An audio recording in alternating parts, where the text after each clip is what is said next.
जय श्री राम पंडित जी। जय श्री राम बेटा। रुको बेटा, क्षमा करिए, आप ऐसे वस्त्रों को पहनकर मंदिर में प्रवेश नहीं कर सकते। क्यों, क्या कमी है इन कपड़ों में? नहीं बेटा, आपकी सोच के अनुसार ये वस्त्र सही हो सकते हैं, लेकिन मंदिर में प्रवेश के लिए ये वस्त्र उचित नहीं है। पंडित जी, आपको एक बात बोलूं, आपसे यहाँ पे किसी ने पूछा नहीं है कि क्या उचित है और क्या अनुचित है। मेरा जो मन करेगा ना, मैं वो पहन के आऊंगी मंदिर में और पूजा भी करूंगी। आपसे किसी ने पूछा क्या? आप यहाँ पे पुजारी है ना, पूजा करिए, किसी को ज्ञान मत बांटिए। आप होते कौन हो मेरे को बताने वाले कि मेरे को क्या पहनना चाहिए और क्या नहीं? मेरा जो मन करेगा ना, मैं वो पहनूंगी। मैं कौन होता हूँ ये बताने वाला कि आपको किस तरह के वस्त्र पहनने चाहिए?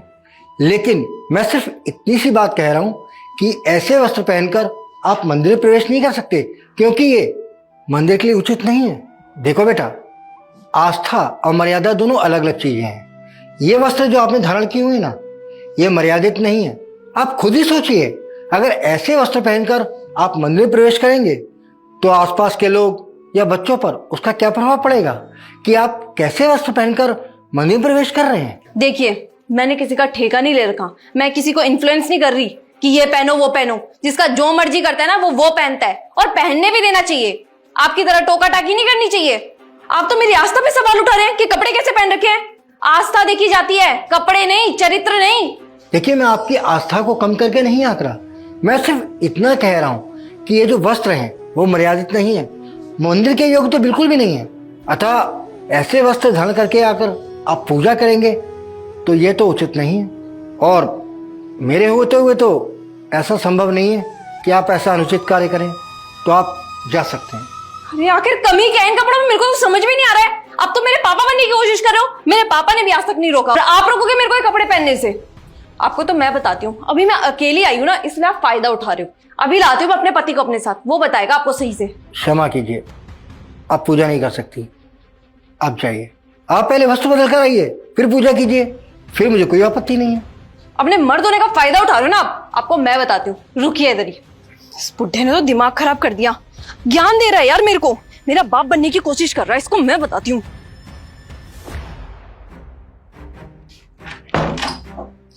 यार राहुल, तुम यकीन नहीं करोगे अभी मेरे साथ क्या हुआ। क्या हो गया तुम्हारे साथ? तुम्हें मैं बोल के गई थी ना कि मैं पूजा करने मंदिर जा रही हूँ। यार उस पुजारी ने मेरे को मंदिर के अंदर घुसने नहीं दिया, मेरे को गेट से ही बाहर निकाल दिया यार। तुम इस हालत में मंदिर गई थी? तो इसमें क्या प्रॉब्लम है? इसी हालत में गई थी मैं मंदिर। उसने पता है क्या बोला मेरे को कि तुम ये कपड़े पहन करके मंदिर में नहीं प्रवेश कर सकते। यार वो कौन होता है मेरे को जज करने वाला? मैं कुछ भी पहन करके मंदिर जा सकती हूँ। और उस पुजारी को घटिया सोच, उसकी हिम्मत कैसे हुई? तुम चलो मेरे साथ, अभी के अभी उसको सुनाना। उसको पक्का ये लगा होगा कि ये तो लड़की है, क्या ही कर लेगी। लेकिन अब मैं तुम्हें लेके चलूंगी। चलो उसको सबक सिखाओ भी मेरे साथ। ये तो उसने बिल्कुल भी अच्छा नहीं किया। वही तो, वहां पे और कोई नहीं था, नहीं तो मैं किसी को भी बोल करके ना उसको इतना पिटवाती कि याद रखता। नहीं क्या है, अभी सोसाइटी में जाकर के ना सबसे बात करूंगी, उसको वहां पे रहने नहीं दूंगी। अच्छा यार, मैं तो अभी नहाया भी नहीं हूँ, मैं नहा लेता हूँ, फिर चलते हैं। राहुल नहा लेते हैं, बहुत लेट हो जाएगा। तुम अभी चलो मेरे साथ, मेरे को बहुत गुस्सा आ रहा है उसके ऊपर। यार बिना नहाए मंदिर कौन जाता है? तुम 10 मिनट वेट करो, बस मैं नहा के आ जाऊंगा। जल्दी जाओ या नहा के आओ। और हाँ, अभी पूजा का कॉल भी आया था, वो कह रही थी कि आज उसकी बर्थडे पार्टी है, याद है तुम्हें? अरे हाँ, आज तो पूजा की पार्टी में भी जाना था। उसने बहुत मस्त क्लब बुक कर रखा है। ठीक है, मैं एक काम करती हूँ, तुम बताओ अच्छा कि मेरे को कौन सी ड्रेस पहननी चाहिए। जो मैं नई ब्लैक वाली ड्रेस लेके आई हूँ वो, या तुम्हारी फेवरेट वो रेड कलर वाली ड्रेस? अरे नहीं नहीं, वो सब ड्रेस कहाँ चलेंगी। आज तुम्हें क्लब में जाना है यार, बिल्कुल अलग दिखना है सबसे। पता तो चलना चाहिए कौन आ रहा है। हाँ यार, तुम सही कह रहे हो, मुझे सबसे अलग दिखना है। तो तुम बताओ मुझे क्या पहनना चाहिए। एक काम करो, वो सूट नहीं लिया था तुमने जो अभी तक पहना नहीं, येलो कलर का, आज तुम वो पहनो। सूट? राहुल तुम पागल हो क्या?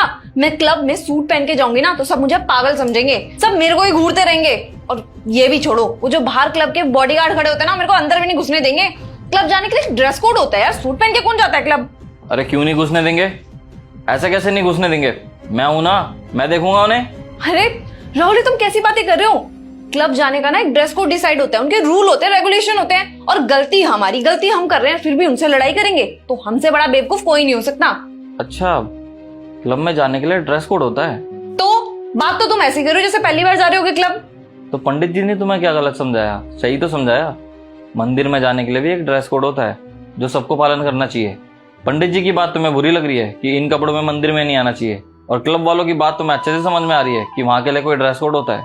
देखो अंकिता, अगर पंडित जी ने तुम्हारे कपड़ों के ऊपर सवाल उठाया है ना, इसका मतलब ये नहीं है कि उन्होंने तुम्हारी आज़ादी पे सवाल उठाया है। देखो, जैसे स्कूल वालों के कपड़े अलग होते हैं, वैसे ही कॉलेज जाने वालों के कपड़े अलग होते हैं। और जब तुम ऑफिस जाती थी तब तुम अलग ड्रेस कोड में जाती थी, और जब तुम शादी या पार्टी में जाती हो तब अलग कपड़े पहन के जाती हो। अब ऐसा तो नहीं है ना, अब जो कपड़े तुम क्लब में पहन कर जाओगी वही कपड़े तुम ऑफिस में पहन के चले जाओगी, नहीं जा सकती ना। तो वैसे ही ये कपड़े पहन कर तुम मंदिर नहीं जा सकती। और इस बात का जवाब तुमने खुद ही दे दिया कि सूट सलवार में कौन क्लब जाता है, सब लोग मेरे को पागल समझेंगे। वैसे ही मंदिर में अगर ऐसे कपड़े पहन के जाओगी तो रोक टोक तो करेंगे ना, सब तुम्हें पागल बोलेंगे। वो तो अच्छा हुआ किसी और ने देखा नहीं, पंडित जी ने छोड़ दिया तुम्हें। और इवन तुम सोते टाइम भी नाइट सूट पहनती हो, इतनी सी बात तुम्हें समझ में नहीं आ रही, और अभी भी तुम्हें समझ नहीं आ रहा ना, तो तुम मेरी बीवी हो। चलो, अरे तुम्हारे लिए तो पंडित जी से क्या, किसी बॉडीगार्ड से भी लड़ जाऊंगा मैं। चलो देखते हैं। नहीं नहीं राहुल, मुझे समझ में आ गया कि मैं तो पंडित जी से फालतू में ही लड़के आ गई। वो तो सही ही कह रहे थे, बल्कि वो तो मेरे से बहस भी नहीं कर रहे थे, मैं ही आगे से उनसे बहस करे जा रही थी। मैं पंडित जी से कल माफी मांग लूंगी, मुझसे बहुत बड़ी गलती होगी। कल तुम भी मेरे साथ एक बार मंदिर में चल लेना, मेरे को पंडित जी से माफी मांगनी है। मैंने उनके साथ सच में बहुत ज्यादा बदतमीजी कर दी। और हाँ, आगे से मैं मंदिर जाने के लिए वही कपड़े पहनूंगी जो मंदिर जाने लायक हूँ। चलो, ये तो अच्छी बात है, तुम्हें समझ में आ गया। और हाँ, पूजा की पार्टी में वो रेड वाली ड्रेस पहनना, एक नंबर लगती है तुम उसमें। हाँ ठीक है, तुम भी एक काम करो, जल्दी से नहा लो, लेट हो जाएंगे वरना। ठीक है।